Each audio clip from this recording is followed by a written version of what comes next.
everyone. This is Lindsey and Justin with Business Back and Forth, and we're so glad that you joined us today. We have a great topic to go over, and it is body language and how we respond in today's digital world. This is one that really came to the surface for me during the COVID pandemic, during the height of the COVID pandemic, when we transitioned from in-person meetings and get-togethers to more of the virtual get-togethers on Zoom and Teams and the other platforms. And I began just to pick up on body language and how it shifted completely from the things we were taught to do in a networking personal environment compared to what we're doing on Zoom. So this is one that I'm excited to talk about because I think now, this is recorded here right at the beginning of 2024. We're in that hybrid mode, right? Some people are in the office a couple of days a week. Otherwise, they are working from home or wherever they love to work.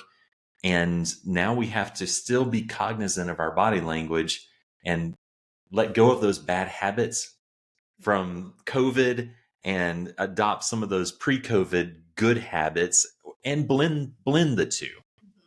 Especially when you're in your home setting or a home office or wherever you are, you're a little bit more comfortable.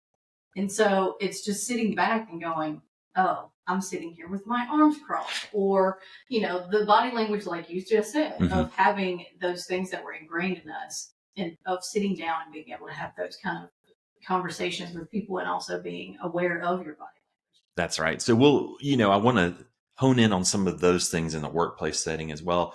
But think about some of the new devices that have come online that all of us have at this point that we're not so well integrated into our lives a few years ago, but now are critical to our lives and the impact of those. I'll pick on one now, Apple Watch. I do not have an Apple Watch. And the reason is I know I would have bad behavior if I did.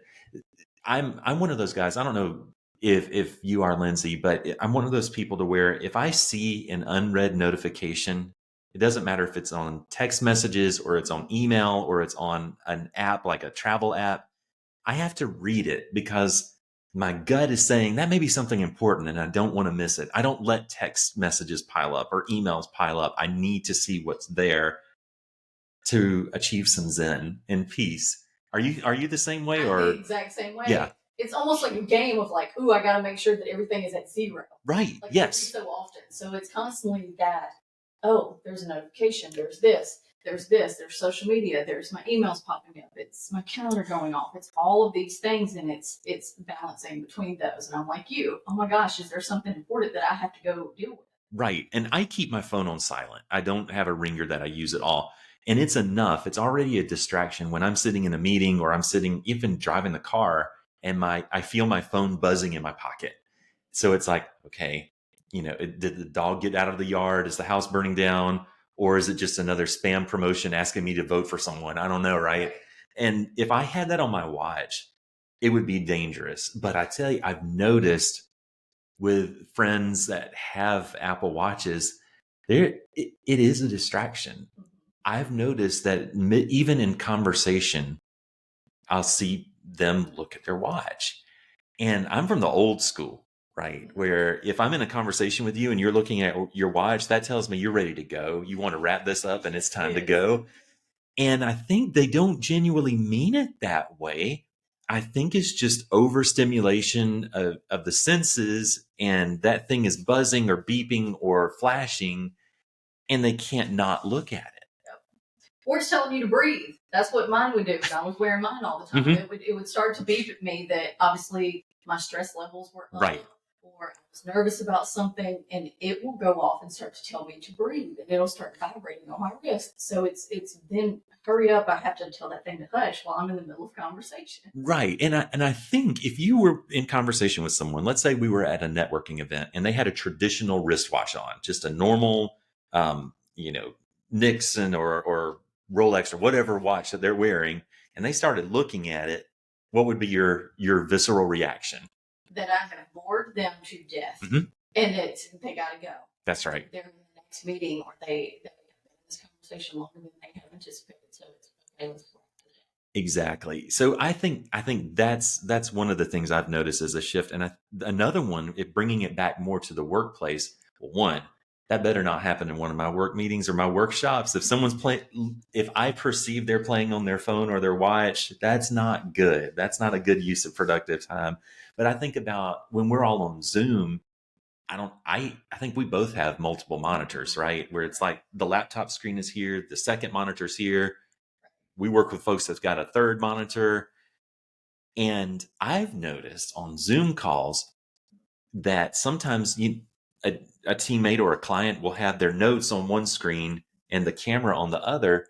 So it looks like they're staring over here, and same sort of reaction comes to my gut and says, they're checked out. They are bored. I need to wrap this up because they have checked out.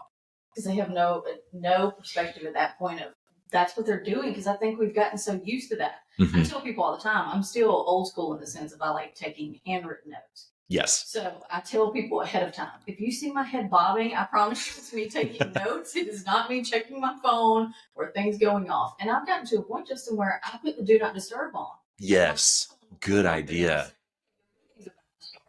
And it has this option where you can silence your phone to put it on do not disturb. And that helps me a lot because I caught myself doing that. Because, emails are going off all day. Calendars. Yes. So I need to respect these people's time. That's right. I remember reading or either hearing years ago that there were two people. It was Queen Elizabeth and President Bill Clinton. That those two people uniquely were extremely good at making whoever they were talking to feel like they were the only person in the room.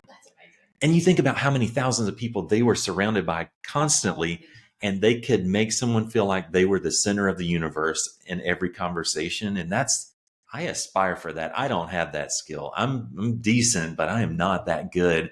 And I think these sort of distractions play into that. On Zoom, I do a similar thing at the top of calls. If I have my second monitor and I'm going to be using it, I'll just tell people up front, I promise I'm not looking out the window. I'm looking at a second monitor where I have a document up for reference. And everyone giggles and they say, oh yeah, we get it. We're doing the same thing. I think as much as you can on a Zoom call or Teams or any of the like, looking into the camera at least a few moments during the call is like making eye contact. It's respectful. It shows you're engaged and interested and that you're not in a rush to get someone in and out of that conversation. Right. And it's funny you say that. Even when we have like Zoom calls and stuff and you have the little strip of all the people on the camera. Yes. Mine sometimes defaults over to the left or the right. So I feel like I'm not looking directly at the camera. So I will move it strategically so I can actually. It's in the vicinity. Or whatever. So there's just little tidbits that you just have to be aware of and stuff.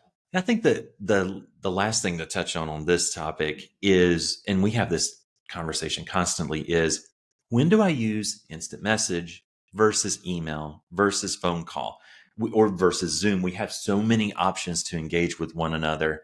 And I'd love to share, I'd love your ideas on this, but my thought is instant message is I see you're online and this is something pretty quick that I think we can solve in a couple of back and forths. That's my litmus test for instant message. Email is, it's a little bit more involved and or I don't see you online right now, which means let me get this in front of you. You'll look at it when you're back. Maybe you're on vacation. Maybe you're away at lunch. You'll look at it when you get back. And it may be a lengthier response that results in a reply or a meeting. And then phone is when you just can't convey it in writing. So it's better just to talk it out so you can on the fly riff on questions and answers. That's kind of my litmus test of when to use each of those channels. What are your thoughts? Mine's a little different. Okay. Funny enough. Back in corporate world, it was very much sitting there and everything had to be documented. So everything was emails. Sure. Until I started working with other people and other companies and other industries and things like that, everybody's a little different. Right. They use a lot of Slack and they use those team chats and all of those things, and even utilizing the chat inside of Zoom meetings. Yes. And things like that. Or, it's text messages because it's in the middle of, hey, I need to get this really quickly. So those are the two platforms that I would say that I use as instant. It's text messages or either like Slack and things like that to get those fast responses from people. But it's also I don't want to be in the middle of sending an email when it's True. something that's that quick that I could just text somebody real quick. That's a good point. Slack as uniquely as a platform does a good job of searchability and saving conversations, which I think is a big deal. In a Zoom chat, it's gone at the end of the meeting. So Right. maybe something less permanent can go in there, or quick reference can go in there. But Slack, you're right. It does keep a good record, almost as good as an email, if not as good. Then it's just quick conversation. That's true. Yeah, it was that same thing in corporate. Everybody called into the Yeah. they needed something, they wanted it right now. And now that transition again with me stepping out of the corporate world and stuff and working with other companies, that it's phone calls are very slim to none now. I think so. It's jumping on a Zoom, it's doing that, but I still love it because it's still that interaction with It people. is. You don't have to be sitting down at a location because people are on the go so much more now that the pandemic is over. That's true. And heading into meetings or heading off and doing things with family and friends or going to lunch. And you can jump on a quick call while they're in the car. That's right. And I think that's when I do 90% of my calls are when I'm in the car. My condolences to the person on the other end of the line who probably would rather have an instant message, but it's safer that way. Yeah. So I would say just being able to have those options is interesting, and it's being able to adapt to those things now compared to 2020 to now. That's right. So everyone, watch your body language. Don't cross your arms. Don't hide your head. Don't look off to the side. Just be cognizant of what people are expecting when they have an interpersonal interaction with you nowadays. Absolutely. And I think I'm going to, now that I've sat even through this podcast, okay, am I doing this? Right. To sit here and make sure that I'm at least telling people, and again, yes, people, that's what I just said, and encourage you to tell people, hey, these are a little bit of my habits of how I'm doing this, but it's respectful to them to just be upfront. So. Totally. All right. Good conversation, Lindsey. Good deal. We'll keep it going. Thanks, Justin. Thank you.